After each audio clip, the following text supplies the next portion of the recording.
You know what I'm saying? And then you got the one with Isaiah. That man said he thought I was gonna say Jamarcus Russell. No, bro. Nah. So you look at the one with Isaiah, who appeared to be double covered. So he threw it in the corner of the end zone. I don't know if it was the route or the quarterback. I don't know, but it was off. The one downfield to number 82. I don't know his name. I don't remember his name. Logan Mack. Logan Mack. Yes. You know, and then they had another one going down south end zone. So, and then I was around a couple of people to say, hey, receiver need to keep running. Well, I don't know if they start running. I don't know the route. I don't know who's what. But I know when we judge them from our point of view, we can say what we think it is, but it could be something else. You know what I'm saying? He could have overthrown them. They could have started running, or they could have been hindered. So, with that being said, you know, going on to, you know, and again to what you said about his touch, his footwork, if he get those things, you know, more and more intact, which again, just like I was saying about the defense, we are still improving. We still have 9 games, 10 games to play. So, you know what I'm saying? Good deal on that. We got 11 games to play. 11 games to play? Okay. That's SWAC Championship and Celebration Bowl, baby. Well, I'm talking about regular season. Yeah, I know. Here's to your point, though. As bad as we say the defense is, I mean, we're top 2 in damn near all the categories on defense. As bad we say what is? I'm just saying, like we're saying that we want to see better from the defense, but even though they look the way they looked, they're in the top 2 in all the categories on defense right now. Can I be solid about something? If I'm on that defense, I'd be pissed right now. You know why? Because Lane College shouldn't have scored, number 1. Yep. Number 2, Southern scored 7 points too many. Yep. And they scored late. Away 14 points. You tell me what that average is. That's a 0 plus a 30 plus a what, 6? No, am I math off? We're about 16. I think we're at 17 points a game right now on defense. I'm just saying. Yeah, it's to add to what you were saying. To the point, that goes back to TD's point about being dominant. Right. You know what I'm saying? Last time we saw some utter dominance in the conference, and we're not there yet. We got time. You go back to the Dennis Thurman defense. We was averaging, you know, almost damn near single digits at one point. It got up to like 14 points a game, but we were shutting jokers out left and right. We'll give up a play every now and again. And we had this bend but don't break. Family, y'all ask a lot of questions about players, and I'm gonna say this again, and I say this in the nicest way that I know how. If you don't see a player, we're not talking about him on the screen. It's that simple, and I mean that in a very nice way. I'm serious. Can I ask you a question? He was on phone return and kickout return. We only discuss players that's on the field, and we ain't giving no inside. It just we can't. We anyway. Let's move on. But like we were saying, Ken, you know, to add to your point as well, when we talked about Southern, you know, saying I'm looking at film, one of the first things I said I noticed, they was big, but they were slow. Which, you know, which give the reason, you know, saying they were pretty much built for run blocking, which is why the blitz worked, which is why, you know, saying you had those ends coming off. You're talking about that offensive line? The offensive line, yes. Okay. I just want to make sure I understood you. Go ahead. Yeah, and that's what I said when I watched them. I was like, they big, but they are slow. And you know, if they get their hands on you, that's one thing. Pause for a second. What do you mean? Why not? You know, that dude. No, seriously, because I fucking said so, man. We don't break information on the channel, dog. We said that time and time again. I get frustrated sometimes just like y'all do. Stop asking us about players that we're not giving you inside information like that. Go ask the coach. Join the calls. I'm not trying to be smart, but again, we're not doing that. And I'm doing that because that's why. You put it in all caps, so I'm gonna give you an all caps answer. Go ahead. I'm done. Yeah, I mean, I think one of the questions that these people asking, I think Vertillion did have a couple of catches. He asked why Vertillion not in the stats, and somebody asked about Jamal Gordon. He played on kickoff return, or was it the punt return? Kickoff return, because he and Travis were back there. He did do some returning. No, Travis and Isaiah Spencer was back there. Shares, and I said, okay, but Jamil played. He returned something. That was last game. Okay. But anyhow, that's all I was saying about, you know what I'm saying, Southern in the defense, as far as the offensive line for Southern. And then the Reed Biden was able to do what he did because he got from behind that line and was able to roll out and throw the ball. And, you know, that's how that worked. Other than that, the defense line did pretty good against their line, and they was overloaded. Let's look at the stats on the defense side of the ball. And like you said, they had 8 total tackles. Reed Pulliam had a total of 6, 3 solo, 3 assists. Josh Nobles had 3. He had 6 total, 2.5 sacks. Ashton Taylor had 4. True Thompson 4. Phillip Webb 3. Brandon Mitchell 2. K5 2. He says Guthrie 2. BJ 2. KJ Chisholm 2. Shamar Hawkins. There's a lot of Cam Smith 1 tackle, man, but it was a boom though. Should have been a tackle for loss. Yeah, he got 1 tackle for loss. Robert McDaniel didn't do a lot this game. Just kind of Alan Walker. Got to get some stats, bro. Got to get some. Oh, bring it. There you go. I you know what? I see. First of all, I've been, I've been kind of personally. I want to say this too, family. To hold that thought, Zoe is still dealing with internet issues. He didn't just fall off the screen. I guarantee you, he's probably going to try to get back on. But just an FYI, I mean, I know he's dealing with some internet issues right now, still from the storm. But hopefully, he get that worked out. Go ahead, bro. Robert McDaniel's already he already plays DB, plays nickel. Go ahead. Yeah, I just about to say, Brandon Mitchell was one of the ones that I wanted, I kind of had my eye on. I wanted to see what he had to do, because I was definitely impressed with his high school film. So good to see him making the stats. I'm not sure about this Ala Walking thing, man, because he was there on a few plays. You know what I'm saying? So I mean, I go back in the game, but he made the tackle. I even thought he had a sack, but maybe not. I thought he did too. Yeah, the 11 was on.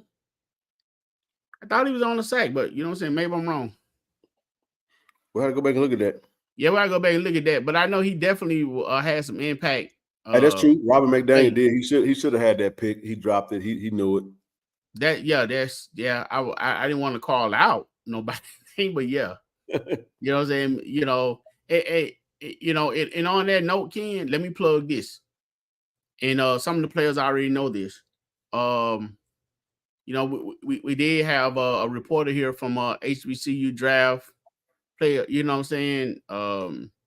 Draft Hill, who was checking out a lot of the players. And, they the one that did a lot of the polls, and had, McDaniel's top 5 and 1 and all that stuff. So they're watching, you know what I'm saying? And they won't return in their investment, so to speak.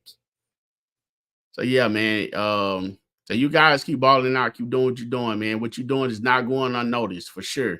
I mean, and then too, this is what's cool about this season. We got 12 regular season games. Right. So with 3 games in, we got 9 games to go. A lot of football left to be played, man. A lot of opportunities to get snaps and get in and make an impact. And when you get in there, go in there, make your presence be felt. Every game is different. Right. This game, we'll break it down. I haven't completed the Grambling game, so I'm not even gonna sit on here and act like I only watched a few snaps of it. I watched the overtime and I watched the first few plays and I dozed off. To my Grambling? Yes. And then I'm gonna go back and watch our game as well. Even though I was there, I had a lot going on at the game, man. A whole lot. And I feel like I missed some moments, bro. I had a lot going on, dealing with stuff with my daughter. and I just was able to sort through all of that and get that back on track. So it was kind of bothering me a little bit, you know what I'm saying? So I was kind of in and out a little bit, just mentally on it, checking out, and then you like, damn, what just happened? And I'm never really like that. You know me, bro. I'm usually locked in. I tell you though, going back watching it allowed you to add what you saw in person, and you gain more from watching it on television. I kind of got a little routine now. Hey, Blue, I heard, bro. I heard this is about the Grambling film he's talking about. Blue said if you ain't a fan of it, you know what I'm saying? That's a good point.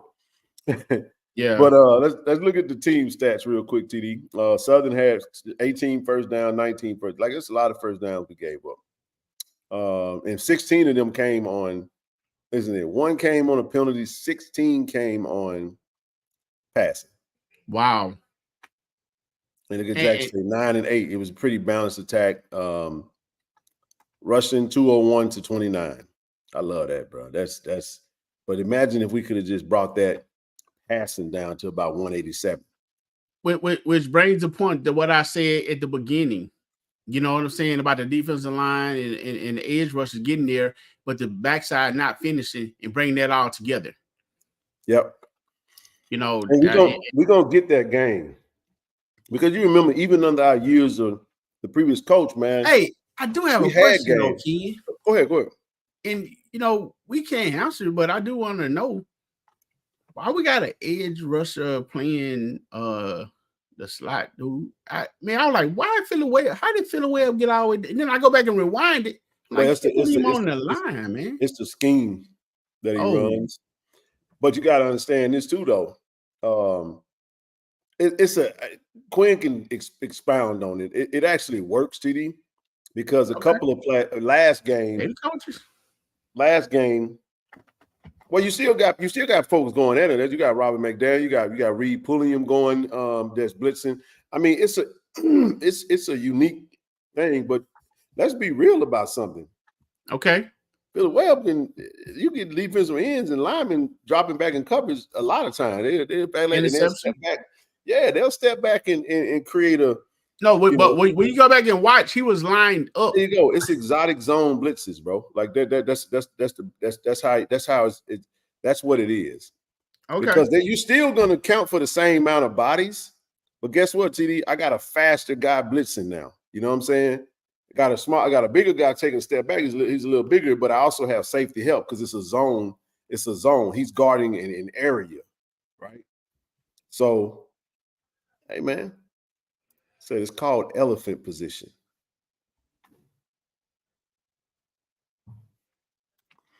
Barely scored 17 points that day. A lot of defense because normally those teams score a lot of points. That's true. So which is the point? It was a weird game because Jackson State we really dominated them, but then we got dominated in certain areas. It was kind of like we dominated them 70, 80% of the time, and then we got dominated 20% of the time in a certain particular area. Right. Like TD, we were jabbing the hell out of them, but we kept leaping out. We left our abdomen open, and they hit us with a gut punch every now and again. And it's like, dog, you got to jab, and cover. Jab, cover. Bro, you know what I'm bro, we got a couple combos. You know what I'm saying? Yeah. jab, uppercut, hook. You know what I'm saying? But every now and again, TD, they'll chat. Side rib shot. You know what I'm saying? Thank goodness for that player we got on the field in the turf. They pulled him down a couple times. One for that. I must say this, turf. I will say this in both games. Now, in both games, and maybe that's a depth thing. We play a lot of players. We play a lot of players on defense, bro. And I'll say this. Maybe there's something in there when we make substitutions. You see what I'm saying? We got to tighten that up. And I trust that the coaches are going to make that happen. They're going to find out who going to give them what they need, and they're going to make the right adjustments. And I think we're on an incline right now because everything this is what I do like, TD. Everything that the coaches have had to account for that we didn't do well at the post-game press conferences, they have addressed them the following week. Would you agree with that? I agree. I can work with that, bro. I can work with that. Because first week we was like, bro, what is it with the tackling? And they go do tackling. And guess what? We ain't questioning tackling no more. Have we been missing tackles though? No. I can be honest too, man. Southern wasn't very good, bro. I didn't think they were good coming in. However, I know they do play up for us. Oh, I'm with you. But teams, CD, sometimes the reason you see that they ain't that good is because of the team that's across from them. They weren't that good against Savannah State. No. I'm with you. I'm with you. Okay. They also dominated McNeese State, and then they fumbled it. They just botched it away in the fourth quarter. I agree with you. They're not the best. They're not the Southern of old. They're not. This team has a lot of holes in it. But again, it's a rivalry game. You know what I mean? Right. They look real Jackson State 2016-ish. I'm just saying, bro. You know what I mean? And according to one of their own, you know, they said, look, bro, we're gonna have to tear this thing all the way down and build it back up, bro.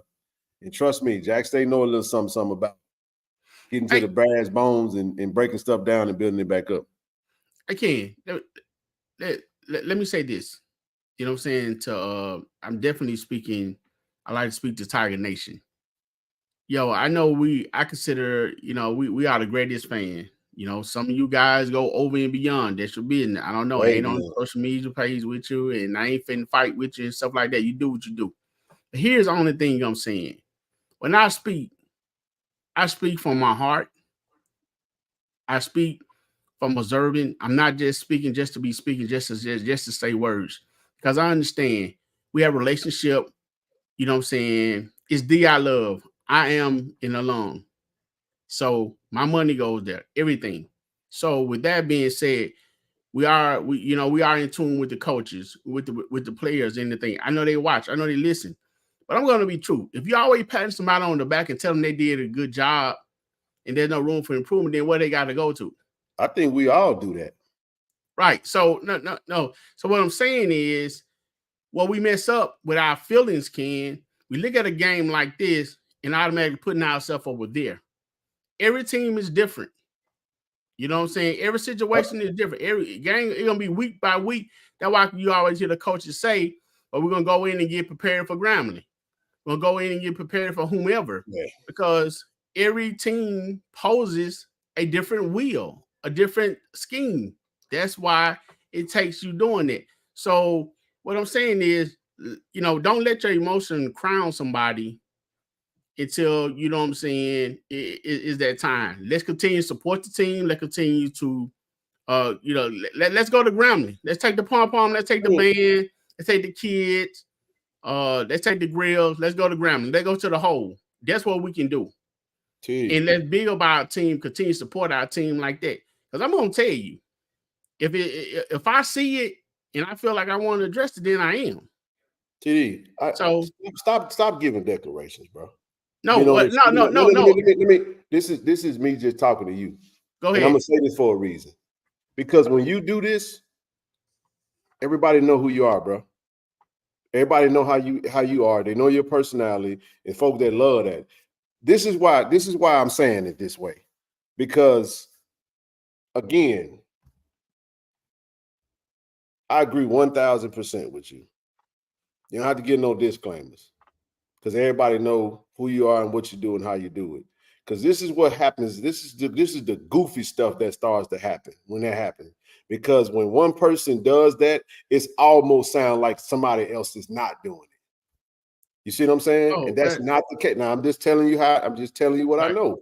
I'm just telling you what I know, bro. I see every single comment that come through this page, and it almost sounds like you over here giving real takes and we over here being fanboys. And I'm gonna address that right now, because I know what you're saying and I know why you're saying it.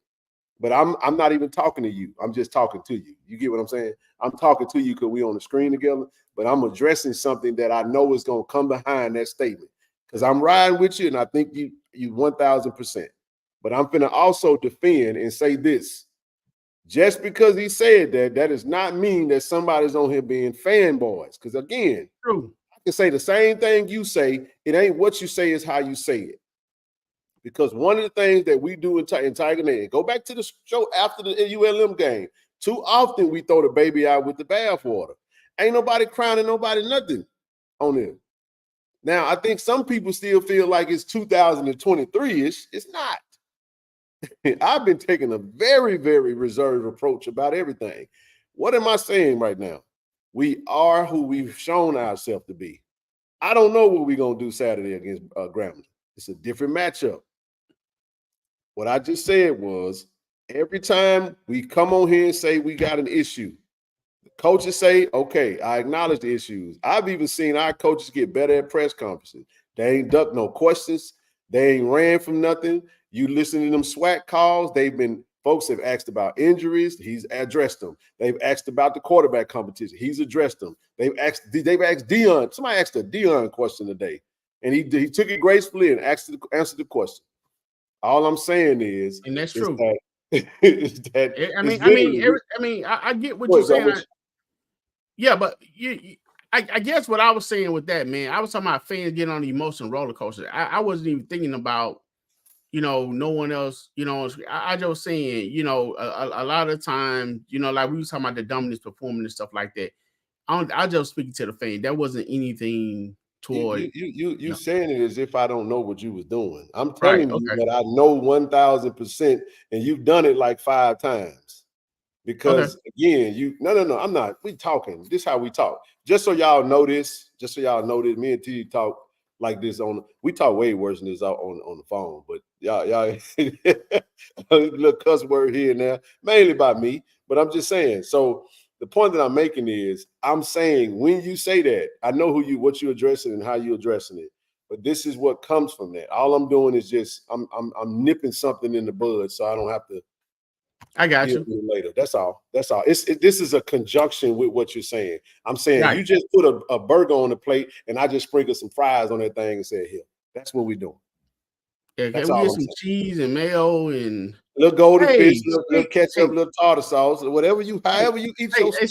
Speaking of food, to the Lauderdale / thanks for the golden fish. Oh my God, man! This is what I have a question for right here. For y'all that have watched that, bro, was the young lady. You did this is super funny. Y'all go back and watch the video. TD said, "What you doing, woman?" What? Now I'm gonna tell you what you did, bro. Hold up. She was coming up to you with the little pom-pom. You had the golden fish in your plate. You had the golden fish in one hand. You had the fish plate in one hand, and you had the camera in the other one. And you couldn't really do nothing but turn your body. Right. And somebody said in the comment, boy, TD made sure he dropped that fish, boy. No, I wasn't dropping that fish, man. But no, what got me was I didn't know was she trying to hit the plate or was she trying to hit you?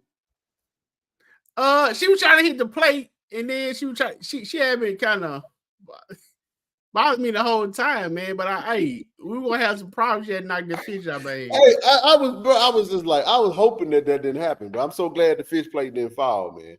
But anyway, look, we'll get back to it, man. I'm not gonna spend much time on this because I really don't, I got you on tape, so we'll see what I heard. Man, I just was a little confused, bro, because I'm like, I didn't know what was going on. Because see, I turned around. See, when I turned around, I had the camera on you. Hey, I asked you for help, man. You just started filming. I'm like, I was filming everything, bro. Man, I meant to ask you that. I meant to ask you that, bro, and I just did not know. If you don't come out to the tailgate of the Tiger Walk, you need to come out and join us, man. It's fun. No, it just that man said, "What did you say? What you doing, woman?" Hey, man, I did. Hey, Ron T, man, that sausage was on fire, man. I think it was country pleasing too. They said TD had you had a little ginger ale too, bro. Huh? You had a little oil in your system, man. No, man, don't know about. We were working. No, I wasn't drinking. That's TD for real, for real. See, y'all gotta understand something, man. This is. I'm gonna leave that alone. Around the SWAC. Look, we got Grambling. So Grambling, I'm gonna check. Travis. Yeah, Travis, man, that dude a trip. That would be meant. Hey, you gotta watch Travis, man. I watched it, man. No, man, we head that, but look, we head down to the hole. I'll give my take later this week, man. I don't have nothing because I'm not gonna speak on nothing in relation to the games just yet. Look, round the SWAC, Valley got whooped, Bethune got whooped, Prairie View got whooped, Southern got whooped, Alabama State 7-12, same score as the ULM score. Wow. Grambling won, UAPB got whooped, Alabama A&M beat Georgetown College. And Alcorn beat Edward Waters 38-7. I ain't see no stats, so I can't really speak to it though. But this is where they got us in the SWAC standings right now. FAMU had the bye week, 2-1 overall. They got Troy this weekend. We got Grambling. Alabama and I don't know who's playing who, so we ain't really got to go into all of that. But I look at these two teams across from one another: Jackson State versus Grambling. And the battle of the Tigers, man, down in the hole. So I think we're gonna have a lot of dialogue about that. We will welcome hey, listen, I'm gonna go ahead and open the chat up too, man. So if you guys got some comments on the game Saturday, y'all feel free to come up. Like I said, hey, fire away, speak your mind, just be respectful, you know what I'm saying? Ken, you see ULM beat UA. Yeah, I did. We touched on that earlier in the day. Not only they beat them, they dominated them. They really did. And if you look at the highlights, man, they had a really they beat the crap out of them, man. Yeah, it was 10 nothing at halftime.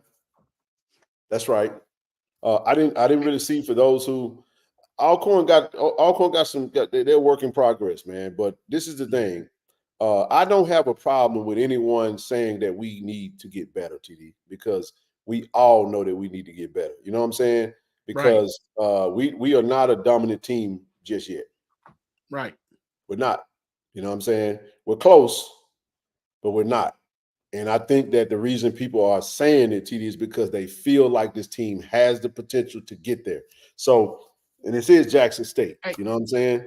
We don't give away nothing over here. You got to earn everything, right? So if you, but I love what I'm seeing. I love what I'm seeing, and I think the more you win, the more you learn how to win as a unit. The more you know what I'm saying. The more you face adversity and overcome that, it's gonna lead to that. Because if you remember, TD, we had games we should have lost in 21. That Southern game, Shador to Malachi Wideman, with like 1 minute and some change to go. We were down, bro. But we got it. And then guess what? The next possession, they actually went to the end zone. Let's say Shiloh don't catch that interception. That's a touchdown. We lose the game. So we won 21-17. You follow what I'm saying? We were losing the Valley. Remember that? We wound up winning 28-19 at Valley. Yeah. Well, when Coach Prime was out. Yeah, I'm just saying it was a tough sled, man. Like it was some games that we just was like, man, I don't know, you know. And again, every game, week to week, game by game, I just think that whatever happened with Grambling over the weekend, man, I don't think it matters this weekend. I think there's some opportunities for us to look into what we need to do. I ain't looking down the road at FAMU. I'm not thinking about FAMU right now. We got October 19th to get to FAMU. Before we get to FAMU, we got to get past Texas Southern. We got to get past Alabama A&M, and those are all SWAC games. So our first SWAC game, TD, we open the SWAC slate against Texas Southern next week. Okay, so we go to the hole, then we go to Houston, then we go to the Gulf Coast Challenge. So we got Grambling, Texas Southern, Alabama A&M back to back to back. We got to get whatever we think we need to get better at. This is the game we got to go make it happen. Go ahead. Hey, I want to say this, the last thing on the game for Saturday. Again, we definitely seeing it come together. So, you know, hats off to, you know, the coaching staff, the players and everybody for grinding. Shout out to Coach Jones, Javance Jones, man. He bringing that special team thing together, man. I mean, I did make a statement, like I said, you know, about, you know, the punt getting blocked, man. So, and like you were saying, every week they improve on whatever was messed up. And Coach Jones improved on that. I mentioned that.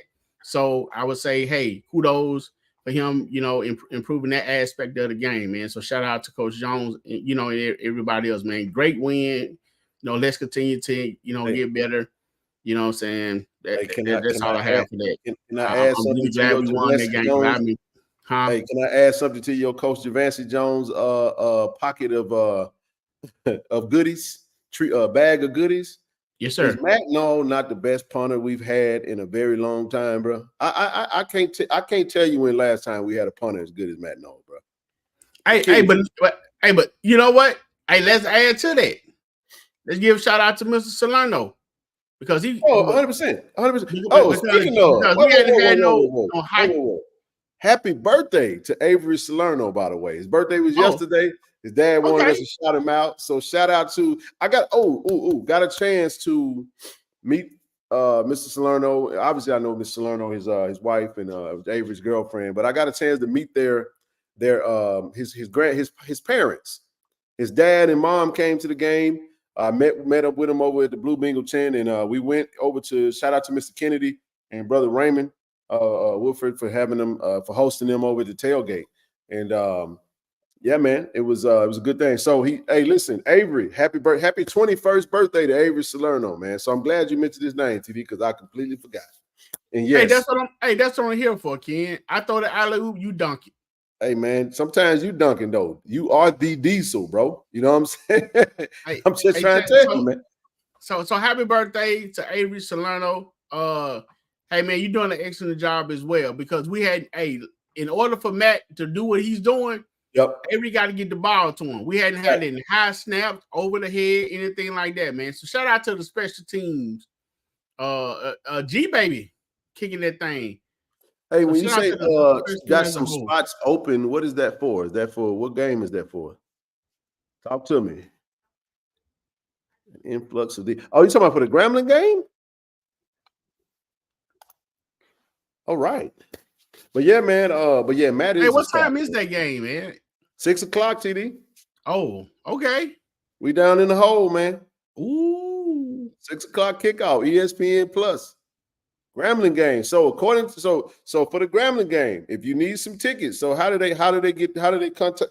Tell them how they find their spot. Just drop the number. We need to know. Call the number tomorrow, man, and go and get your tickets, your tailgate spot, all of it. They saying they're anticipating this to be a sellout. That's what the athletic director said today. That they're anticipating their first sellout since like the 1990s, bro. Hey, that was scared of Jackson State to do for you, man. It's the fans, baby. Ain't nobody coming to see you, Otis. They coming to see me. You be begging me to leave. No, somebody said I need a tailgate spot. Look, man, it's gonna be fun, man. And I think that's the hottest day of the weekend. So I think it'll be a high of 92, but it's a 6 o'clock game. That is right. That JSU stimulus package. Send aside cut, bro. Non-conference game against the SWAC foe. I like it though, man. I like the Jackson State Grambling rivalry. I think Grambling is going to be way better than Southern this year. But we're going to see, man. I think they're going to try to clean up everything that they struggled in. They're going to try to come out and play their best football. You know, they're going to be having the GSU chant. They're going to have the world fame going to be in there blowing. Where can you get a parking pass? I think we got to call the ticket office. Call the ticket office tomorrow. Somebody drop that number so they can call and get those. Go buy up them tickets, tailgate spot in the parking pass. Now, there is a website. You can go to their website and buy the tickets now. Anything you need, you can go. If y'all want to drop that actual link in the chat, feel free to. Let's move on real quick. Man. Hey, real quick, we're going to transition from football real quick while we got everybody. Big time news, man. Mike Williams, bro, son of head basketball coach and NBA champion / NBA, you know what I'm saying, legendary head coach Mo Williams' son, you know, star over at Germantown High School right now, is he's committed to play for Jack State, class 2025 commit, man. And this is magnificent, man. So we're excited to get Mikey. Mike is a baller, TD. He's a baller, man. I'm gonna go see him with my own 4 eyes. There you go. Go check him out. He like that for real. He can get buckets, man. He'll chip off the old block, bro. Hey Ken, I'm gonna be the first to tell you that boy Major Bully's talking noise in the group text about my guy Rob. Get him. Hold on. What Rob you talking about? What group chat you talking about, Rob? Hey, look here, man. I hope man, I hope they don't send he was trying to be a good sportsman, man, and it ended up backfiring on him. So I hope they don't do Coach Grady too bad down there. Cause he made the big screen.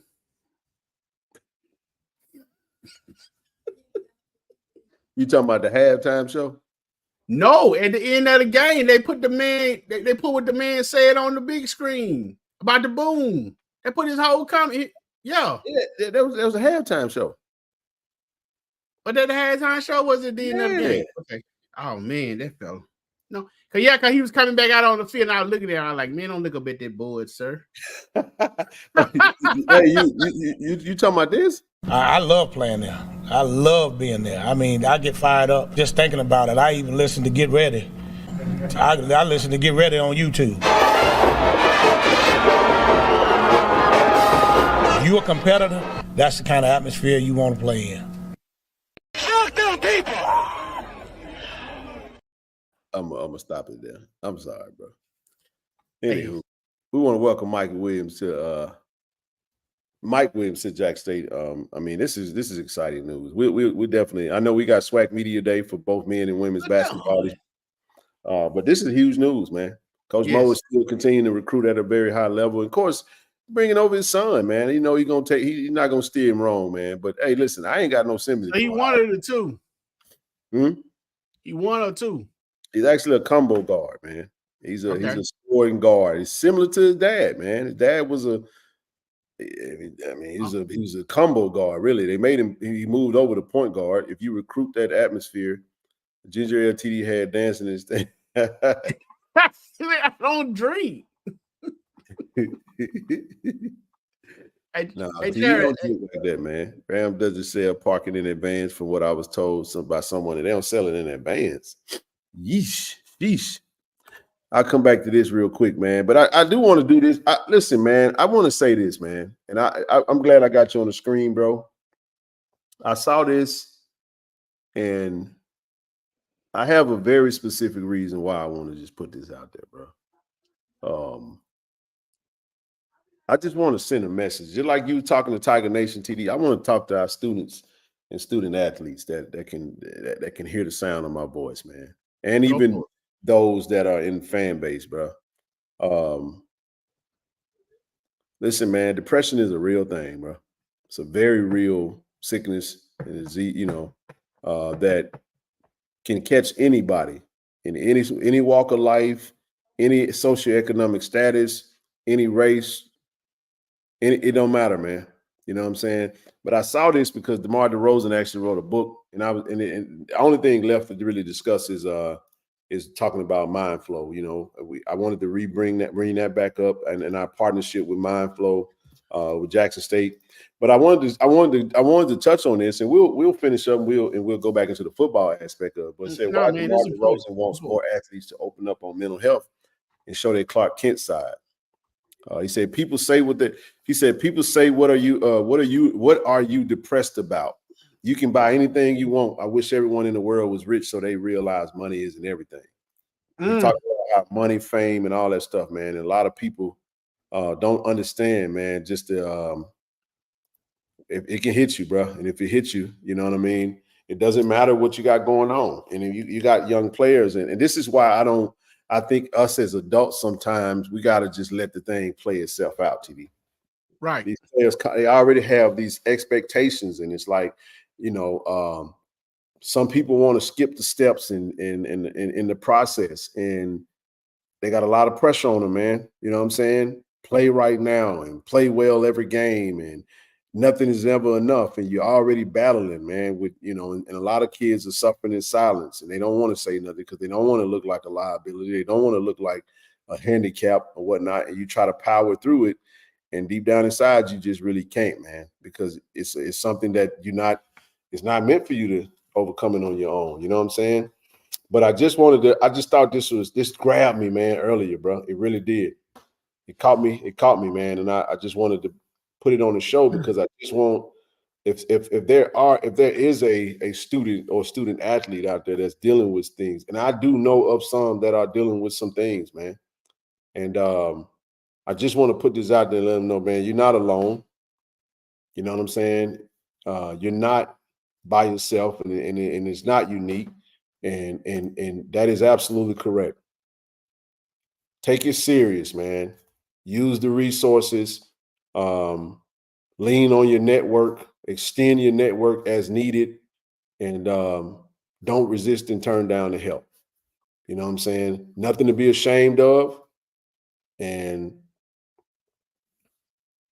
you know what I mean? I just wanted to put that out there, man, because this is a great comment. Thank you, Big John. Some people are like ducks. You look calm on top of water, but paddling like hell underneath. That is a fact, bro. Like I was dealing, like I'm telling you, man. Like I was, dealing during the game Saturday because I did way too much, man. I was hot. I couldn't stop sweating. I was losing a lot of fluids. I kept drinking Gatorades and listen, man. You try to chug all that stuff back to replenish yourself, then you get full, man. So, you know what I'm saying? Now you got a bloated belly full of liquid. You know what I'm saying? You gotta urinate. You know what I'm saying? All that good stuff. So at the end of the day, it's like, damn, man, I'm up in there just like battling like heat exhaustion and just fatigue, bro. And I'm like, I ain't saying nothing. I'm still doing the work, but I'm over there like focusing and that's why I went on there and sat down. I'm like, bro, I gotta just take a chill, bro. You know what I'm saying? That's just a small example. That's just an example of how somebody could be dealing with something and not really know it. And then all we think is football, and you need to go do it, and you need to. Where's this person at, and why they ain't performing up to the why da da da da da da. And you may not know, man, that this person might be actually dealing with something. And I'm not saying that speak about anyone that's whatever. You know, I'm just saying in general, bro. You know what I mean? And you got kids, you know. I'm pro program at this point, bro, because I don't like the notion that your time will come. You know what I'm saying? Stay ready so you don't have to get ready. And when your number is called, be ready to go. Stop letting the pressures of in parents and adults. Stop trying to live vicariously through these athletes, man. I look at Bryce Young over at Carolina. Now he's been struggling, bro. They benched him. But TD, if a team sucks, you can't just draft a quarterback and expect every situation to just turn around just because you drafted a quarterback. There still has to be a support system. You got to have a good roster. You got to have certain things in place. And then when that person fails, because they have been set up for failure, it's like, damn, bro, what do you want me to do? You know what I'm saying? So the system matters, man. And trust me when I tell you, man, a lot of it stems from expectations, and some of it is unrealistic. You know, we got fans that, feel like, well, you can go somewhere else and do this or do that. You know what I mean? That person should be playing. Well, you ain't at practice. You don't see their practice habits. You don't see their other habits, because it's not just about what happens on the field or on the court. There's also a business aspect that comes with it. Are you on time to meetings? Are you studying film? Are you doing the little things and the intangible things that's going to cause a coach to build trust? You know what I'm saying? And when you get those opportunities, what do you do with them? You know what I mean? So it's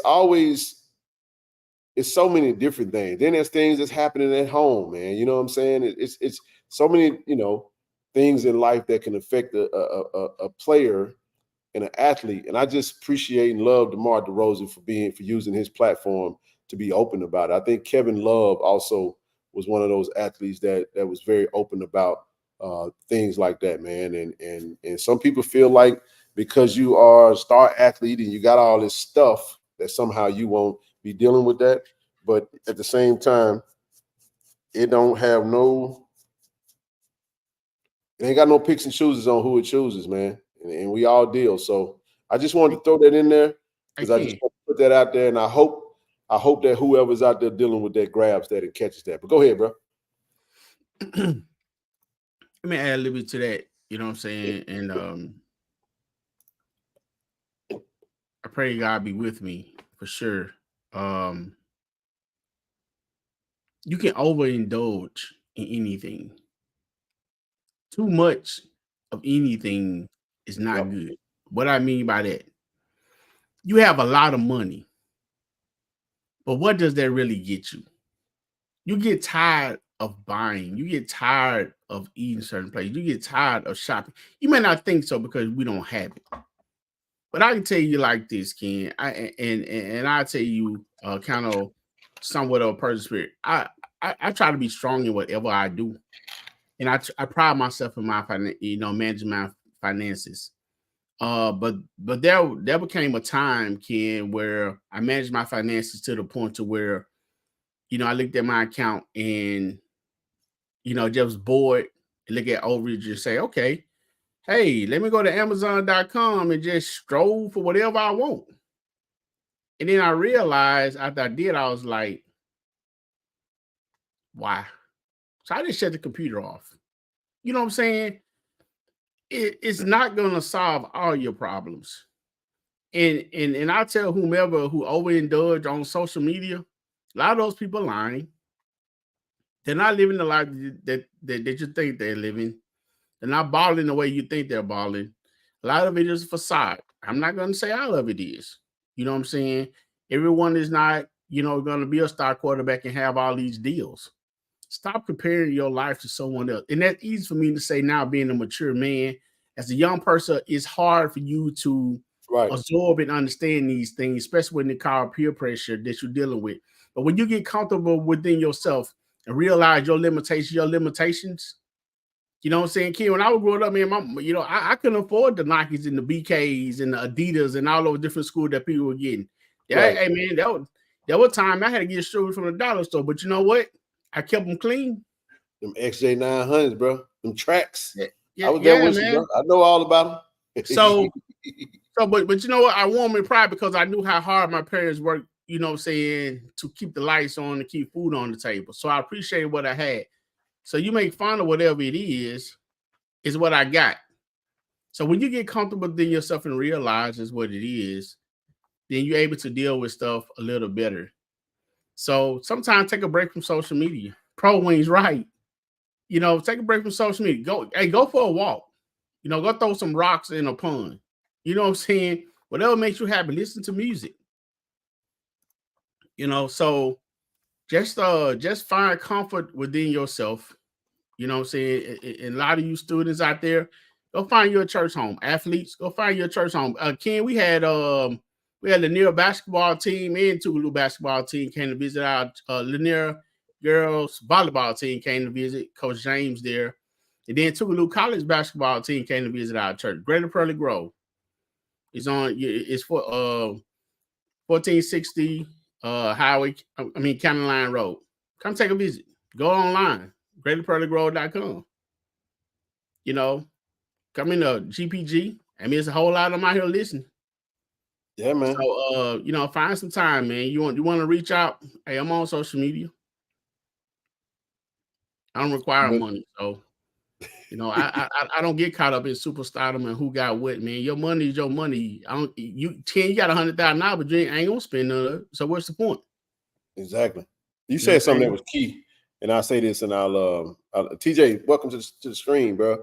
One thing you did say, and I just scratched myself. Man, that's stupid.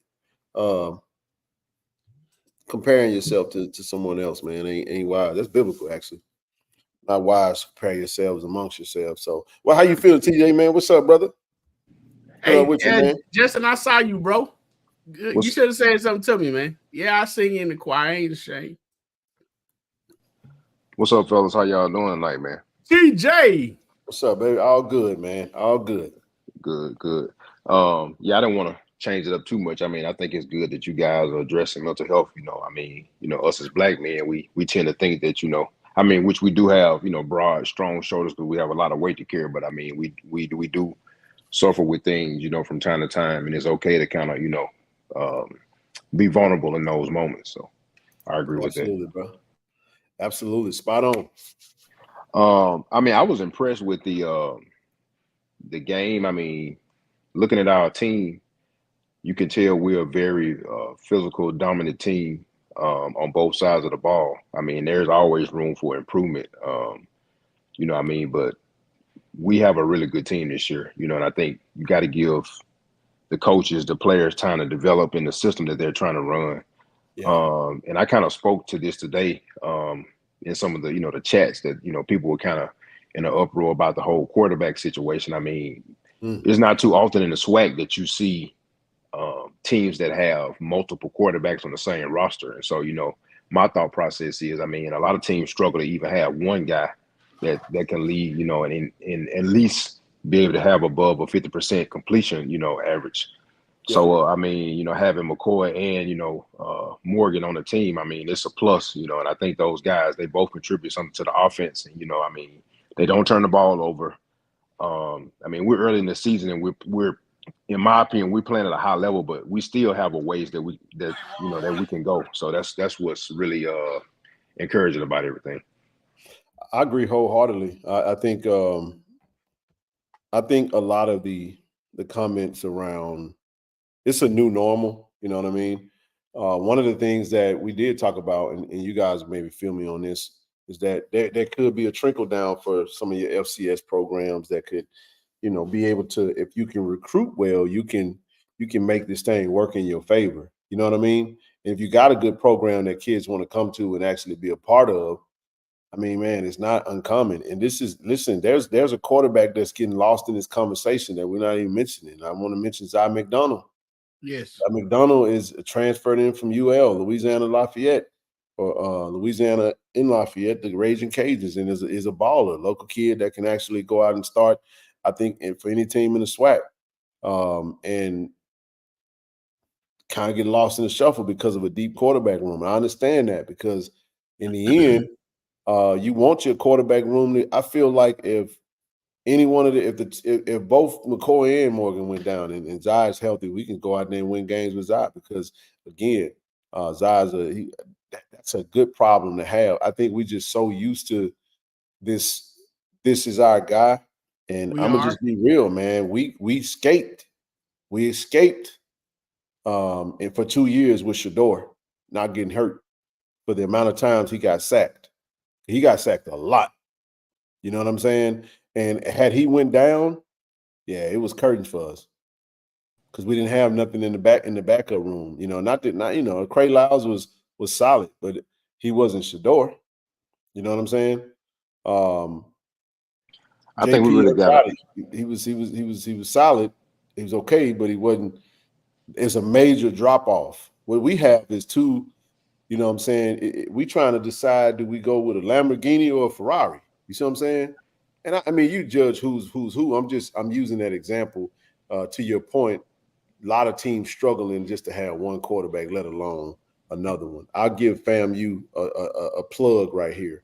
I think Daniel Richardson is solid. I think he's a really good quarterback, and I think if he's playing quarterback, from what I've seen, FAMU has a chance to win every game that they play for the rest of the season, with the exception of the one on Saturday. But then again, let's be real, FAMU, if y'all about their life, Troy is 0-3. They ain't won a game yet. And you got a quarterback that's played all his career at FBS school. You got all these, you know, portal guys and transfer guys. Go see what you're made of, right? But I feel like this. I do feel like that if he goes out, Maradovich possibly can come in and but it's gonna be it's gonna be a drop off. But go ahead, bro. It's gonna be a drop off. TJ, also to add to your point, well, to kind of add to what you're saying, and I would say this, yeah, I mean, think your decision through. Be mindful who you're taking advice from, and make sure that people have your best interest in heart, because you may be able to go and play for someone else, but does their system fit your style? You know what I'm saying? And people gonna tell you anything to get you where they want you, and then when they get you there, then they can do what they want. There's a relationship. You gotta go compete. Wherever you gotta go compete. So just be mindful. You know what I'm saying? Especially in a you know, you're in a winning program. You know, rock with it, but make sure that you've taken time. I don't know what your religion are. You taking time in your religion with your family, the close one that love you. be mindful of the people on social media and the people that's in your ear. You know what I'm saying? Because anybody, everybody, it's funny how you can give advice on marriage when you ain't never been married. Ain't that something? Or kids and they ain't got no chaps. So be mindful. That's all I'll say on that. TJ, rock with it, babe. Yeah, man. I agree with that, man. I have an opportunity, man, really blessed, just to put it quite frankly, to work with, college student athletes, particularly football guys. And, like I work with them on the academic side. And that's one of the things that I talk to them about. As much as I love the game of football, everybody's not going to get to the next level, so it's really just trying to pour into those young men and just help them to see, like, if you're at an environment that's, fostering you as a man first, providing you an opportunity to get your education, to play ball, just because, someone comes and, throws something at you doesn't mean that you have to take it, and so the same, with our guys at Jackson State. I mean, just to have, I honestly thought it was more than 30,000 fans at the game, to be honest. But we need to talk about that too. Yeah, I think, there's a lot of keep going, bro. I'll come back to that. Go ahead. No, you good. I mean, it's just to the point I guess I was making is just when you can look in the stands as a football player and see people that you can identify with, and just a culture that fits, who you are as a person.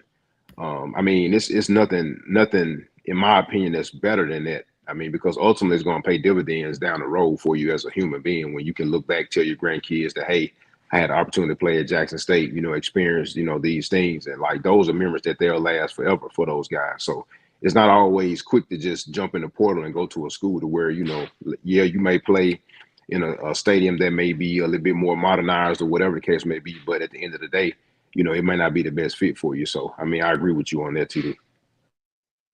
Right. Yeah, man, very well said. This is something that I'm hearing a lot of, man.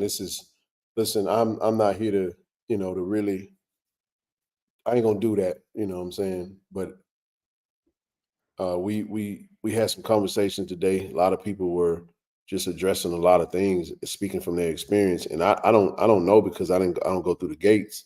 So I wouldn't know what it's like. TJ, you went through the gates for the game? Did you make it to the game? Yeah, man, I was there. Me and my son came down, but I've kind of had people that'll try to do that, and I think for me, it's like, nah, man, like, get a university credit, for these ticket sales, and I mean, I think some people, they don't understand the whole business of how, college athletics work. I mean, us having more people there, I mean, that's an opportunity for us to do business down the road, with people, if they can see, hey, they have these number of fans that show up in the stadium each week. Like, let's attach our product to that, because that's only going to draw us more revenue. I mean, it's a win-win for both sides, but the people in those positions, I just feel like it needs to be some kind of training or conversation with some of these entities that, I guess do the outsourcing with us to help them understand the business of college athletics. And I think, that will help us down the road, because to have that many people in it, them, they only say it's 30-some thousand fans in the stands. I was kind of taken aback by that, because you can look at the stadium, especially if the actual, number that when it's packed out, what that will look like. And you can look and see, oh yeah, like it's at least 42,000 in here. Yeah, that's exactly right. And unstoppable. That's one of the things I would think about as well.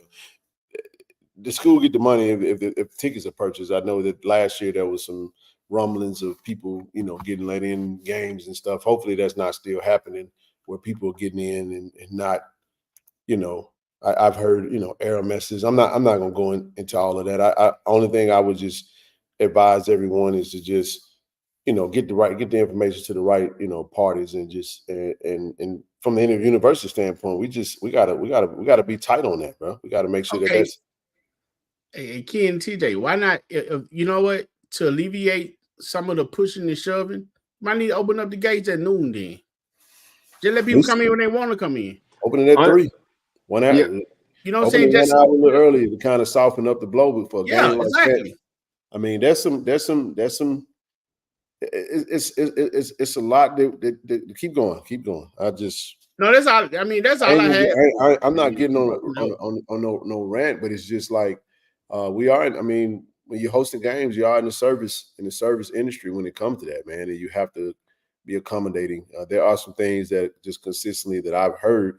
Now, me being in my little bubble, I don't really I'm not really affected by the things, but I hear it, and maybe we need to go through it, man, and just kind of instead of going through the gate we go through, and maybe we need to go through it again. It's been a minute since I've actually done it, so hopefully whatever opportunities that we have from a stadium operational type standpoint, man, hopefully we can get all that cleaned up and addressed, and we get it done, especially for the next game. Next game is October 19th, and we got a month to get it tight and addressed before the FAMU game. That FAMU? FAMU October 19th. Well, I don't think FAMU is going to have as many people in the stands as Southern did. I think you're going to have a lot of people at the game. Don't get me wrong, especially if we're winning and they're winning. That's going to be a must-see game. It's going to be a lot of entities and figures there that just want to watch that game because they know the importance and the significance of it. So, but I will say this though. I will go a little further into this, and I'm not going to rant about it. I just think that once again, I've seen people complain about. Just got a text message. Hold on. Yeah, that was me, big dog. I was about to say they saw me at the game. I'm like, yeah, that was me. We still got some opportunities, man, with the game day, with the announcers, man. We got to get. We have to get a little bit more aligned, man, on crowd engagement. I think there's some things. There's some things I liked. I like the the DJ playing. I like what the DJ did on third down. We still. I'm just over the what do we want, TD? What's that touchdown? It's almost like they're asking you, what do we want, TD? Golden fish. You know what I'm saying? Like it's just. I mean, that's not even the only way you can fix that is y'all know what it is, what it's gonna take, and I'm just kind of over that, bro. The interesting part about that, Ken, I agree, man. Like, especially, it's different when you go to a game and you don't have a large number of fans that really can engage or have the ability to affect the opposing team just from an energy standpoint. I mean, but consistently, like we have that in Jackson and with Jackson State. And, I think, yeah, to your point, it has to be tough conversations that, we have. I mean, trust me, I love the boom. Like, so all of the boom heads out here, like, don't take this the wrong way. I think even with the defense chants, yes, sometimes the boom was started out, but okay, it may be third down and they call a timeout. Well, when the ball is back in play, like we can restart the defense chant back up because we want to have an impact on that team not getting the first down. So it's little things like that, I mean, even just kind of being engaged on the flow of the game, so when to play, when not to play. I mean, I think they may have moved the whole where they do the field goal thing. They allow a fan to kick the field goal. Yeah, I think that's like not even an issue anymore. It's pregame. So that one was good. I enjoy that. That's cool. Pregame halftime, yeah.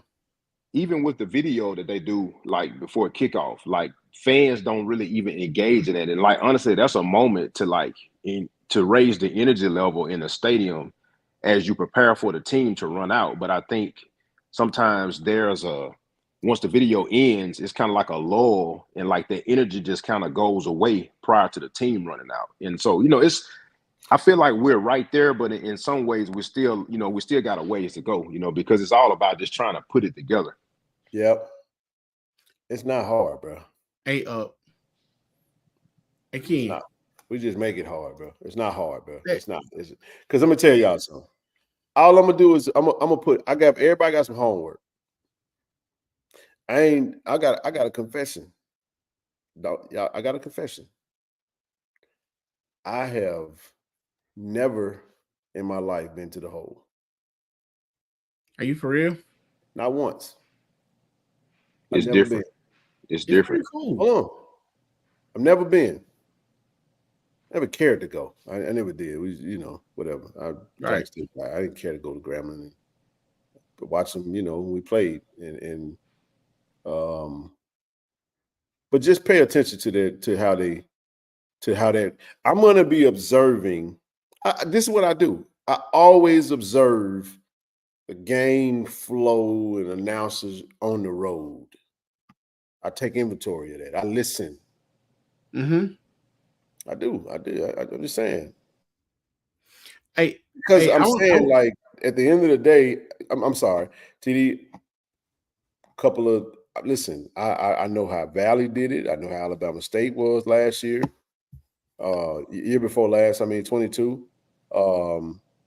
Who was another one that was really solid? I thought it's intense at Alcorn, man. Yeah, it's intense at Alcorn. It's intense at Alcorn. Oh man, Alcorn. Go back and watch that video when Prime last game that he coached that I had on the channel. That man said it's SWAC. You know what I'm saying? It's just, I ain't saying you got to do all that. I'm just saying, like, it's flow matters, bro. Like, flow matters. And it is what it is. I'm gonna be nice. I'm trying to be better, y'all. I really am. But I just want to see. I ain't gonna put that over with winning.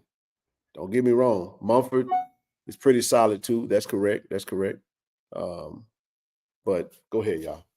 Hey, I 3 things I want to say. To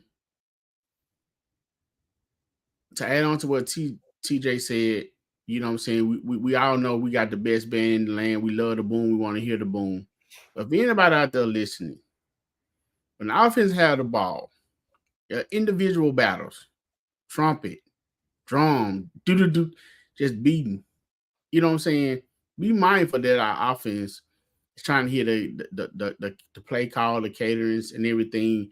And you can cause offensive lineman to jump offside, which can cause a penalty. It can take us out of field goal range touchdown. So be mindful. If anyone out there listening that's in the boom. This was very difficult. The next thing, that's what I'm saying. Go ahead. The next thing I was gonna say, to the powers at B, you know what I'm saying, of the stadium, around the area, food courts, wherever you are. You know, I think, you know, there have been a couple people who brought up issues didn't have addressed. Please don't give us a corporate response saying thanks for addressing. We will look into it. And, you know what I'm saying? We understand that, you know, actions speak louder than words. We got to fix it. In this case, we are the customers. So let's make that experience good. And to add to the last thing I'll say, Ken, we spoke on this when we were sitting, when we was there. The fan base had a nice little chant going on for the first time that we ever seen it to that nation, you know, to that level, Ken. You know, where they was talking amongst each other and they had a nice little thing going on, and you was like, you just sitting there kind of admiring what they were doing. Good job, fan student section. But even with the student section, there's a lot of complaints about location. You know what I'm saying? And there's a lot that comes with that. You know what I mean? First of all, you 1,000% wrong. So don't come in here and say you guys need to strive to be like, no. We don't need to strive. Let me correct that. No, we don't. We don't need to strive to be like them. I'm gonna tell you why.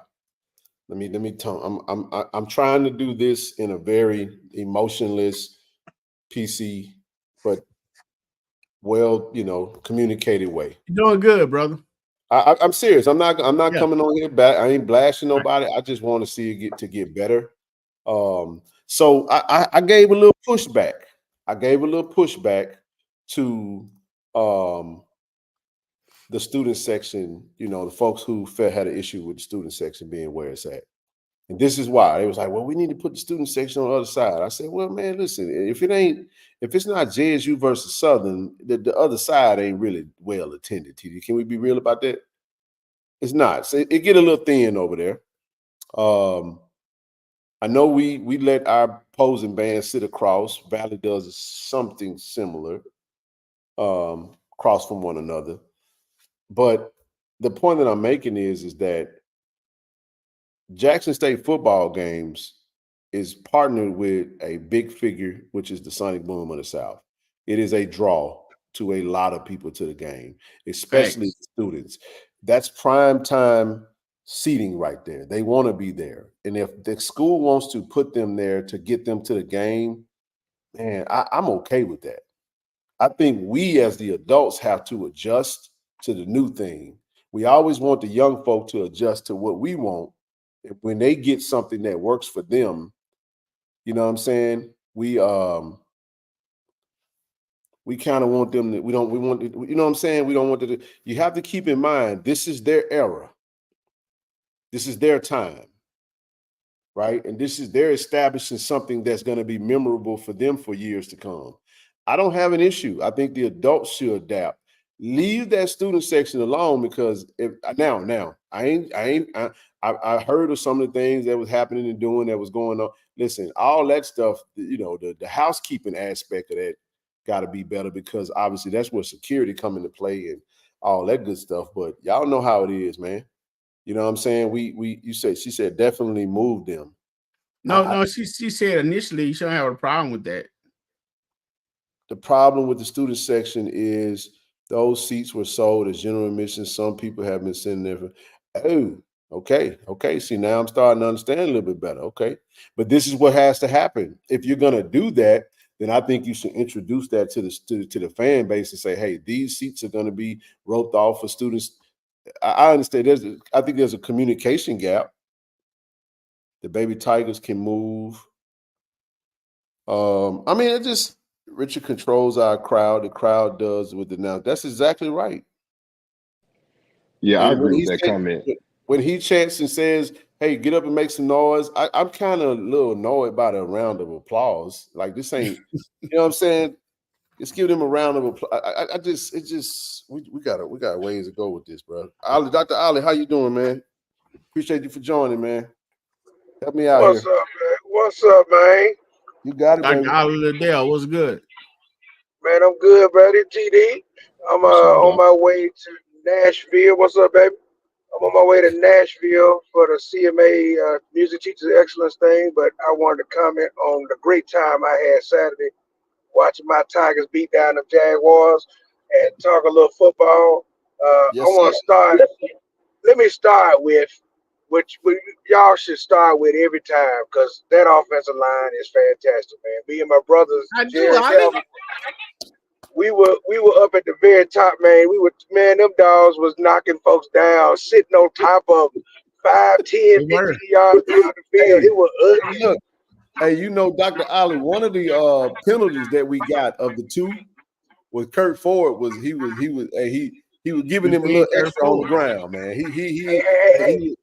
He had him on the ground and he shook him. He should have let up off of him, man. We wouldn't have got that penalty. Little too much, but hey, man, them boys ain't playing, man. I think what y'all pretty spot on, man. We gotta. I'm with TC. They asked him for the past 3 games after the press conference, what do you think about the team? He said he thinks he got a good football team, and I think that's really what it really boils down to. Are we a finished product? Are we perfect? No, we got a solid, good football team that can play. We got some things, and then look at hands, having a good time. Oh, I'm sorry, man. Can y'all hear me now? I can hear you now. Go ahead. Okay.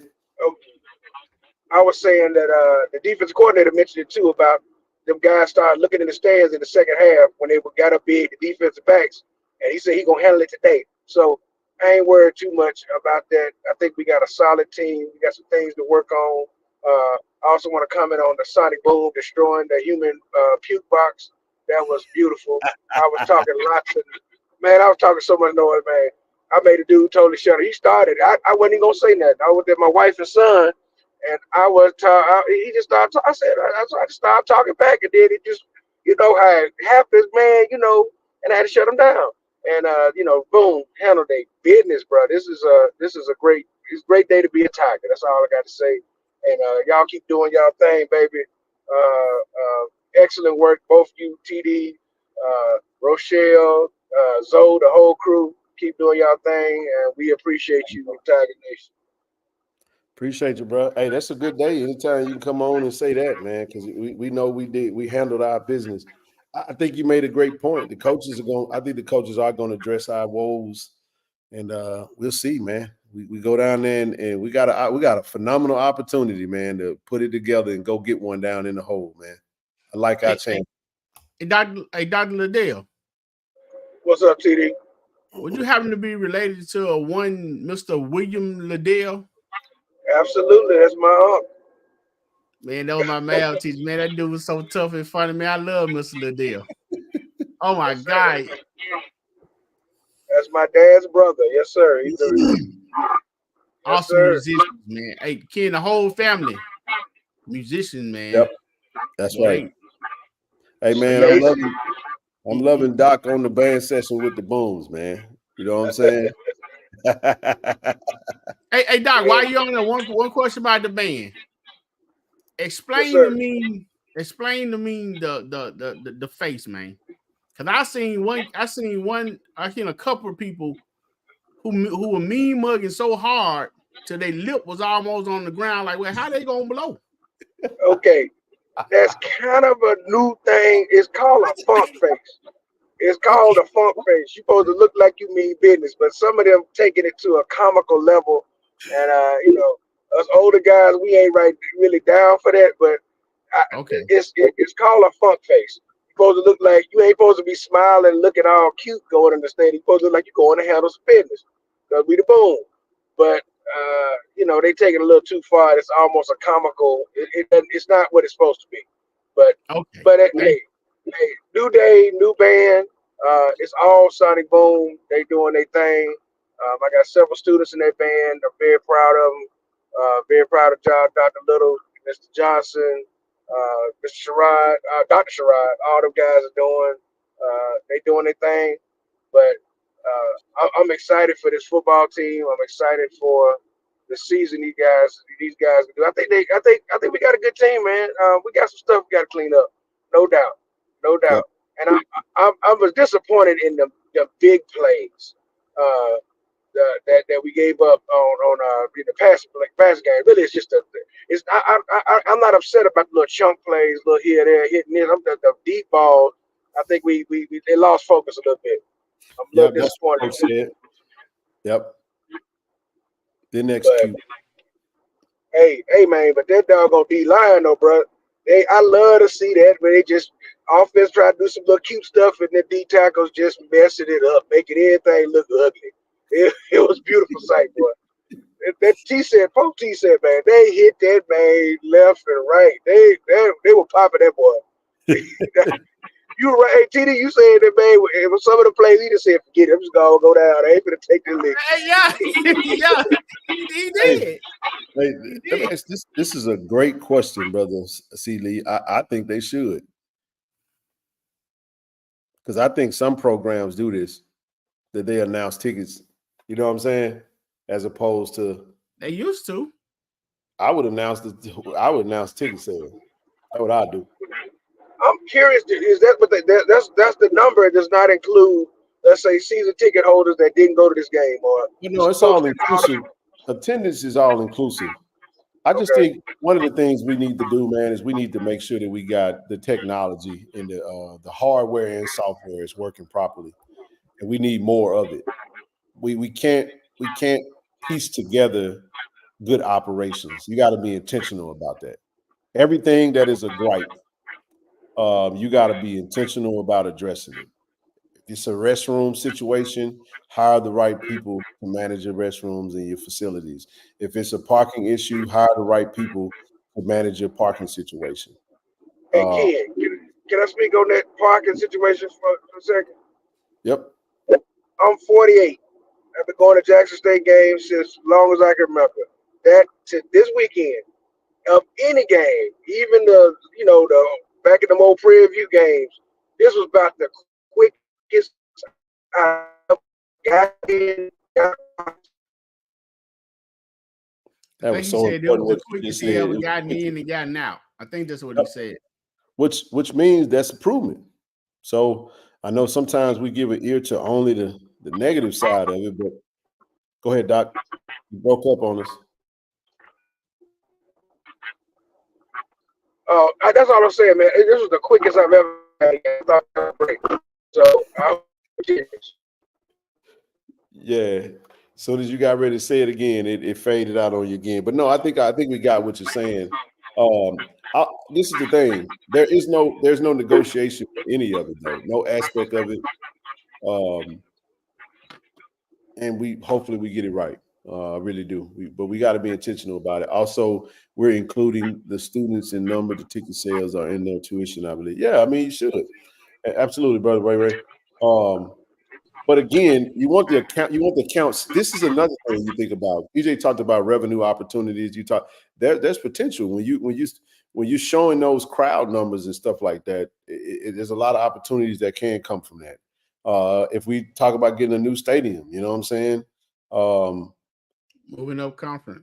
I mean, if you're only averaging a certain amount of attendance, it's going to be hard to sell in a stadium above the number of whatever you're averaging. You know what I'm saying? So you don't get any. There's no money in winning attendance awards. You know what I'm saying? But we do want to, make sure that we're accounting for everybody that's coming in there. It's painful to hear people say, "Man, the scanner was showing invalid." Or, my ticket wouldn't scan, and people just started letting people come in. You know what I'm saying?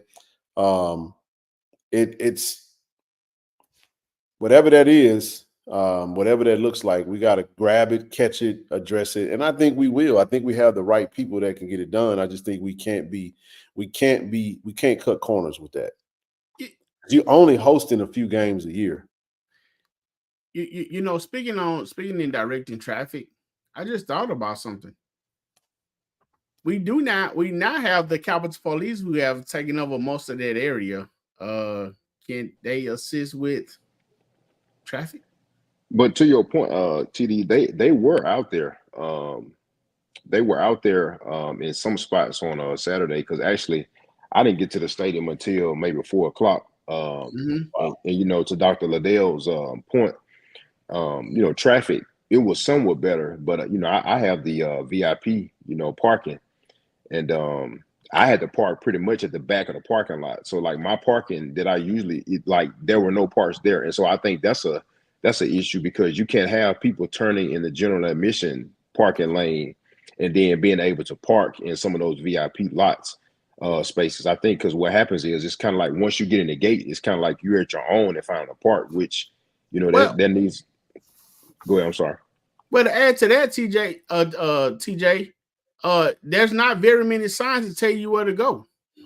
I agree. I mean, there's a lot. BP, lot C, lot D, lot where do I park? I mean, and some of the attendants don't know. You have very few that can point you in the right direction. So I guess that's another thing to go with the stadium experience and in operation. Here's something. Use the shuttle service. It is the bomb, according to Miss Carolyn Dillard. I've heard that from multiple people. You know what I mean? Instead of fighting with traffic, just go over there and park, pay your little money, take the shuttle, you're in and out, problem solved. I like that. Right. Whatever works for you, find a way to make it work. I get to the stadium early. I mean, of course, we in a certain lot, but I get in and get out pretty quickly. I don't really usually have those issues. I haven't really had those. And but anyway, you know what I'm saying? All I'm saying is this. We were talking about just a game, just a game.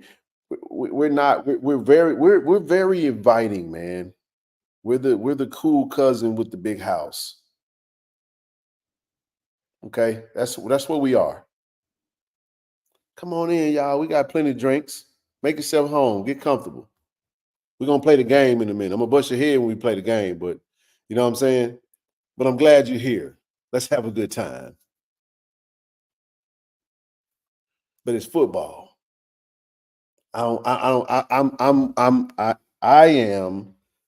a person that prefers. I'm gonna bust your head to the white meat. You know what I'm saying? I want you to be uncomfortable as hell. I want a home field advantage. I want it to be. I want some of what they say about these other schools. One second. When they say, "Oh man, it's hard to play over there. It's hard to win over there." I want to hear people say, "Man, I hate going to the vet. Man, it's hard as hell. All them damn people, man, they're gonna be loud, man. It'd be loud in the vet. We got one of the quietest stadiums, bro. We be chilling. We got fans who literally be giving folks the ugly face because they standing up trying to cheer and make noise. People like, sit down. We can't see. Like it's a concert. That's a fact. Y'all know I ain't lying now. The loudest the stadium is when, you know, of course, the band plays We Came to Play, you know, which is cool. I mean, that's great because that's, you know, that's the true essence of JSU football. But also, I think to your point, it's important for us to be loud, you know, on third down. I mean, anytime that the opposing team is on the field, we should be loud, you know. Man, I'm telling you, man, I went to a UT game in Austin. Lord have mercy. I'm telling you, man, some of these games, TD, and it just be like, man, I'm talking about every down, they loud. First down, second down, third down. They go on the TV timeout, like TJ said earlier, they come back. They telling you, the Jumbotron's telling you, get up, make some noise right now. I mean, you gotta program your fans into doing that. Right after halftime, if folks ain't, we taking a break from cheering for the boom at halftime. It's like, all right, and then the only way you really get a real reaction is when we score again. So the team has to score again, and then we have to get up and get going. So I know a lot of times we ask for, but again, that's why having a really good, you know, PA announcer matters. That's very in tune with certain things, and we got some opportunities there, man. We do. But at the same time, I'm about ready to stop complaining about it because I don't feel like it's gonna change. I just want to see us win at this point. I'm gonna focus on the football. I just wish we stopped doing stupid stuff like making a shit ton of noise on offense. Why are we doing chants? And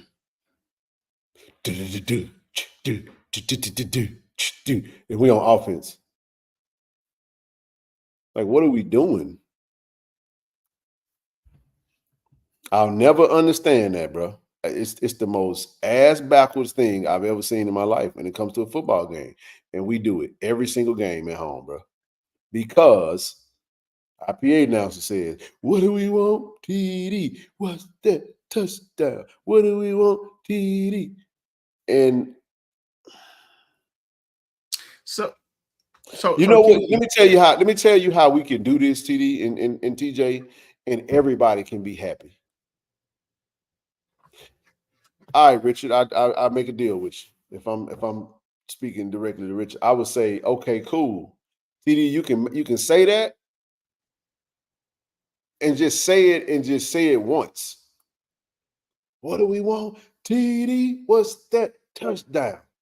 Boom. Now the team get ready to go up to the. You said why they in the you know what I'm saying? They getting ready to go. They broke the huddle. Now they or whatever. They walking up to the line. They getting ready to roll. But at that point, that needs to stop. But our problem is when we start doing that, we really feel like we're conditioned to think that when we're in the red zone, we should cheer. So maybe, just maybe, the offensive play calling in the red zone ain't as bad as what you think it is. I think maybe we just distracted. Because our fans are engaged. We working for the other team when we on offense. But we've been saying this forever. So I saw on Saturday, I was like, you know what? I give, bro. I give up. This is who we are. I'm no longer getting frustrated on what I wish we should be because it's like talking to a brick wall. Ain't nothing gonna change.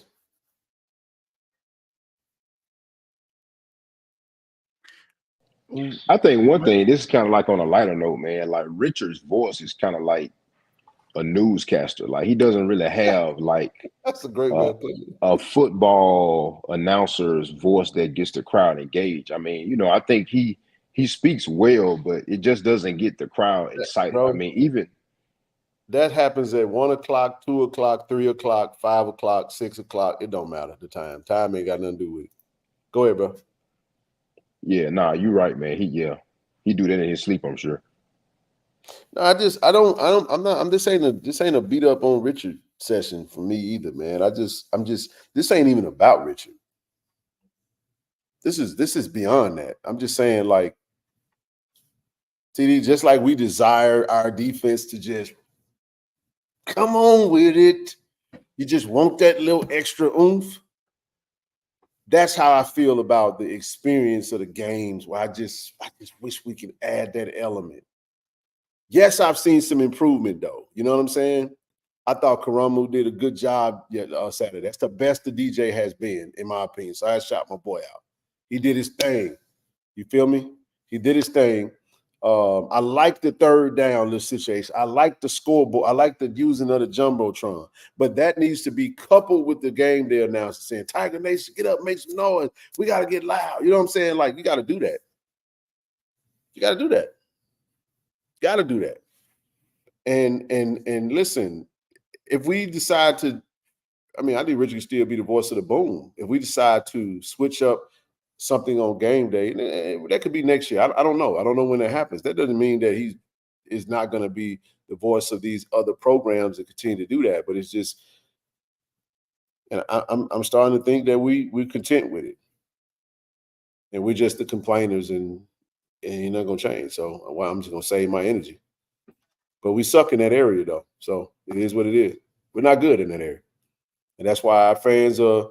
I mean, that's why our home games just don't have that vibe. I can tell you one damn thing. I bet you we're going to be rowdy at Grambling on Saturday, because we tend to just it always self-corrects on the road for some strange reason. You know what that is, Ken? What is that? Let me say it like this. I hope don't get you really taking your true fans then. A lot of people come to the game for different reasons, whether it was the band, whether it was the atmosphere, whether their cousin brought them or it was something to do.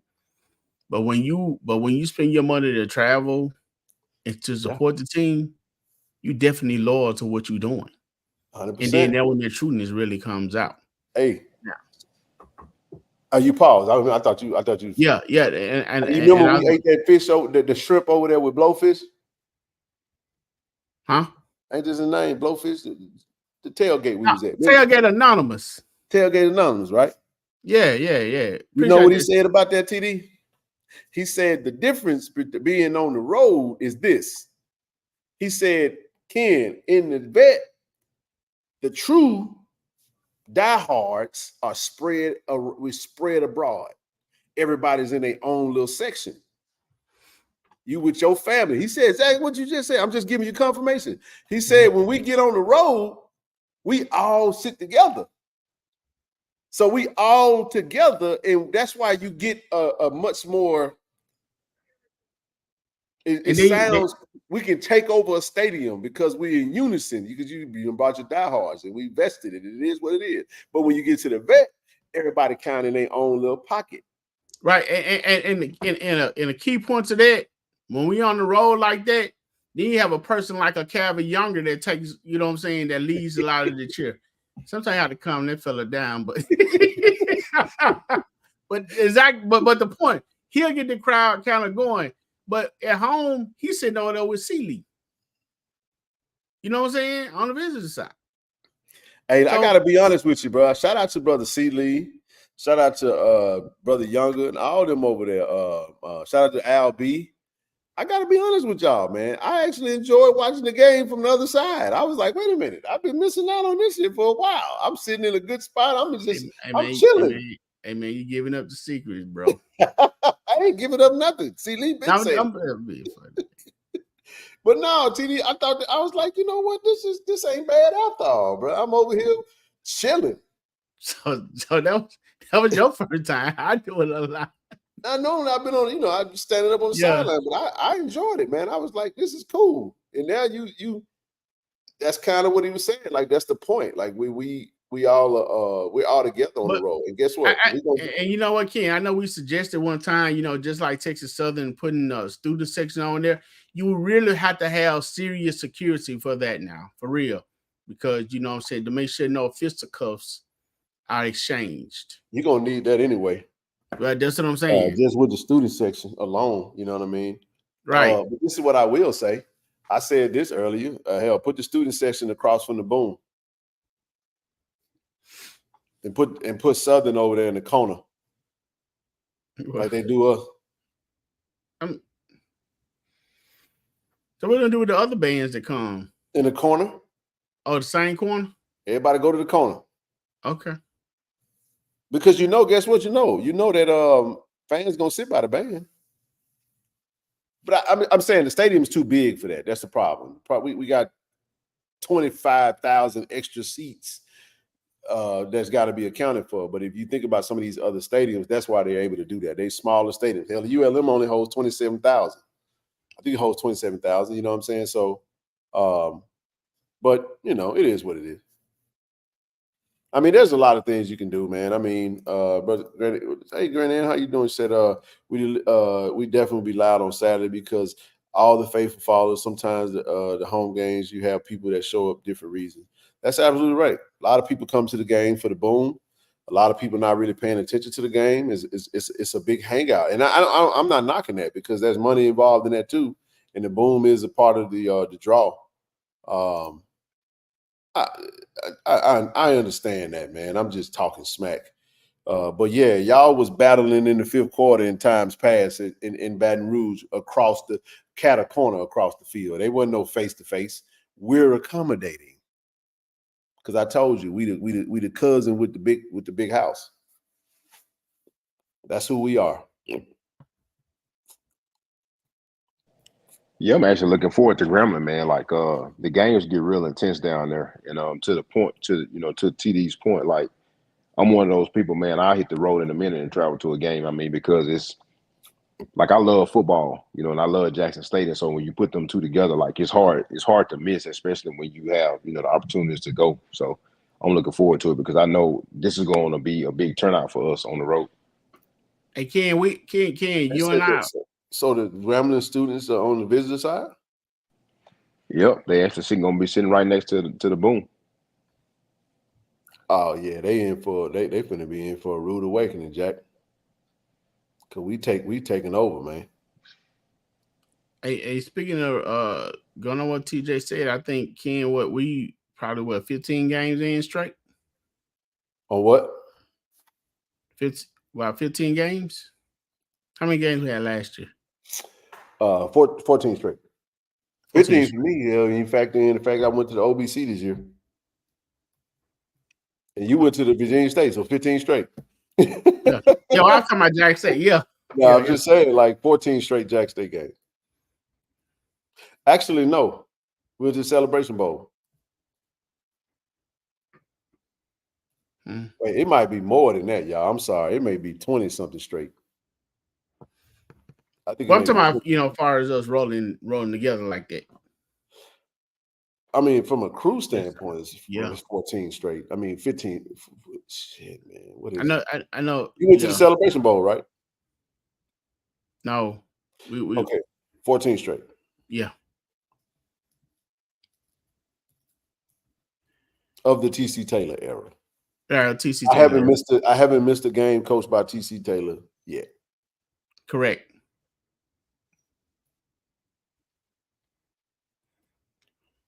Okay. What are we talking about? You probably enjoyed it more because we won. Had we lost, you probably would never sit over there again. No, I don't think that's the case.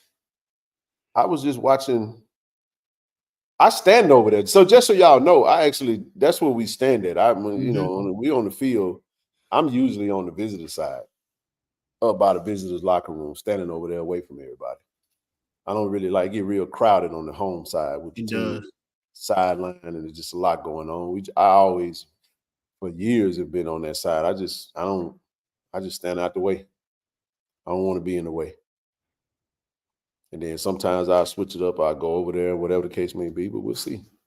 But man, listen, it was good. We won the game. It's going to be an interesting dialogue throughout the week.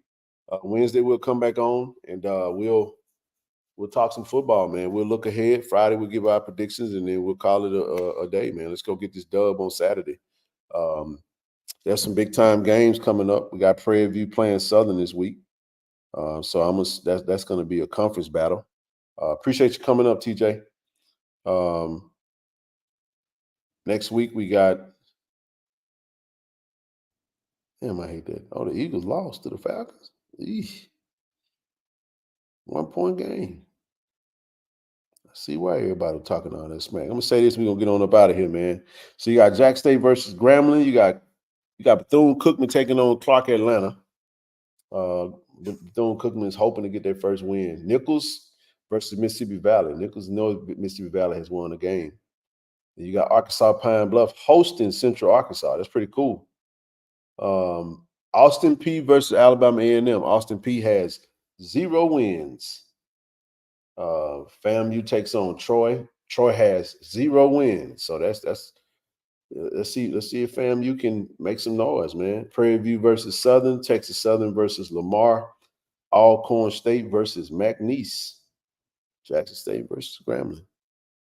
Let's get it, man.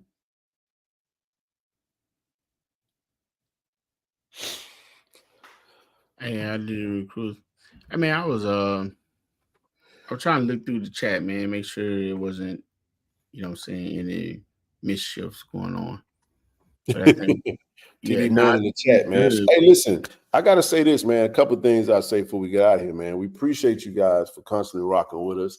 Listen, if you're not a channel member, hey man, click, find you a level, join the channel, invest in the platform so we can continue to do what we're doing. Every dollar that comes through this thing. If you want to donate to the platform, listen, you can absolutely donate via Givelify, our nonprofit, all that good stuff. Say these few housekeeping and we out of there. Givelify, friends of KC-1400 Inc. Go search for us. All donations are tax deductible. Huge shout out to Cannon Toyota, just the Cannon family as we get ready to add Cannon Nissan into the fold, man. Shout out to our brother Will, man, who looking to lock in another partnership pretty soon. Shout out to Automasters, man. If you guys are in the market for a vehicle, give them a shout, 601-927-7794. Holler at Terrence and Timothy Pope. Shout out RX, man. I was saying this earlier that it was very difficult for you guys here. Luckily, I had the microphones on. You was able to hear some of it, but the audio was just so loud in there, man. The band wouldn't shut up. They kept, Southern did what they do. And hopefully you guys appreciated the videos, did the best we can do with them, but it's hard to do that when you got the band blowing in the background. But shout out to Dr. We gotta get the winners up there, man. Hey, we got for homecoming, we're actually going to be partnering with Dr. Ted Lyons to pick. He wanted me to pick some student athletes for similar type scholarship opportunities, man. So I'm gonna be working towards putting together a list, and then we're gonna figure out who's gonna be honored, man, for the homecoming games. All student athletes, bro, and that's pretty dope, man. So don't forget we got our question for you, bro. The recruits they enjoyed it a lot, man. We had a lot of recruits on campus for that game. The atmosphere was amazing. The coaches recruit well, man. So from what I gathered, they was having a good time on the sideline. Listen, if you want to check out we do have our collective. The link is in the chat. It's pinned at the top of the chat, man. Go ahead and click that link and find you a level to invest in to this next wave, man. We want to keep all this talent. When we win the Celebration Bowl, we're going to try to keep these players in-house. And the only way we can do that is we got to continue to build our collective and be able to provide some resources and via name, image, and likeness. So we appreciate that. And again, once again, we appreciate all of you guys who have supported the platform and allowed us to get to where we are, man. And we're going to continue to put this work in. And Brother TD, appreciate you, bro, for all you do. Thank you for being a part of this thing. Let's keep it rolling, man. I'll let you close us out. Yeah. Again, I would like to say, I appreciate those kind words, man. I like to say thanks for having me. Appreciate it. We do good things. In light of all we said, don't let anything be a deterrence of you supporting your school, your team, the athletes, and the coaches. If you have an issue with something going on, do the right thing. Send an email, call, harass somebody to get what you need to get done. It's the only way the needle moves, right? You know what I'm saying, right here. Now, the biggest way to get the needle to move, we don't want to do that.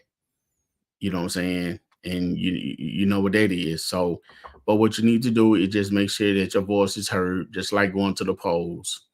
Make sure your voice is heard. Even if you got to go up to the stadium, send an email, find out who you need to talk to. But don't let anything like that deter you, you know what I'm saying, from supporting. You know what I'm saying? We need the support. And that's why we are here being voices. Hopefully someone who cares is listening and willing to reach out and make some drastic changes to make everything better. Because, Ken, I think if all those things get better, we improve in everything else. Yep. You know what I'm saying? And especially, and definitely shout out to Travis Jerome, you know, personally. Yep. Thank you, sir. I mean, you are one of the few. I know Coach B for listening a lot, you know, in support. So, man, we thank you for your support. We appreciate what you're doing. Please continue to do what you do. And if anything that we can do to help to improve any situations, then, you know what I'm saying, reach out to Mr. KC-1400 himself. That's Ken Clark. So, Tiger Nation, again, thank you for your attendance. Thank you for tuning in. Thank you for staying up with us. We hope to see you on Wednesday. Come on, you know, with your comments, and you know, we're gonna ask, you know, well, we'll ask for your game prediction on Friday. But come on back, join us on Wednesday, same time, same place. Hey, one last thing, man. I want to shout out Miss Lily Ann. We was at the tailgate, and she said, Ken, she said I said something. I guess I said something to upset her. She couldn't tell me what it was. So I told her the shelf life on that was. She's like, I had to stop watching because you had said something. You made me mad. And I said, well, I apologize for whatever it was I said. You know, we had a little hashing out of some things or some whatever the case may be. But I did tell her I was going to shout her out on the show. Hopefully she's watching. You know, if you know Miss Lillian, she's good people, man. I just want to say hey. And then we appreciate you for the support. So, all right, Tiger Nation. Good night, everybody. We're going to close it out. And we'll see y'all back on Wednesday, man. Hello, good night. I'm Kevin Dent, Jackson State University, safety, Canton, Ohio. Today I'm being inducted to the Black College Hall of Fame. I want to give a shout out to KC-1400 Media Group for giving me this platform to introduce me to this stage. I'd like to thank them, thank Jackson State and Jackson State family. Go Tigers. ShotRx is bringing healthcare to you. With our mobile health team, we can come to your school, church, or business to take care of you. We offer childhood immunizations, COVID and flu vaccinations, physicals, and much more. Don't put your health off. Welcome to Care and Compassion. Welcome to ShotRx. Great day to be a Tiger. JSU by 40 campaign. Coach Taylor, I was just thinking, I was sitting in my office and we were talking about Jackson State athletics, the tradition of Jackson State. You played here. What if 50,000 alums gave $40 a month for 12 months? Man, that was huge. That's money in the bank for athletic program. Let's do this, Coach. I'm challenging all 50,000 alumni of Jackson State University, supporters, fans. Let's give $40 a month to JSU by 40 campaign. 12 months, 12 million. September to August, let's win championships in the classroom. Let's support Jackson State University. Let's support athletics. And let's make sure our coaches and our student athletes are successful. So again, Coach Taylor and I are challenging you, all 50,000 alums, $40 a month for 12 months to support Jackson State athletics. Go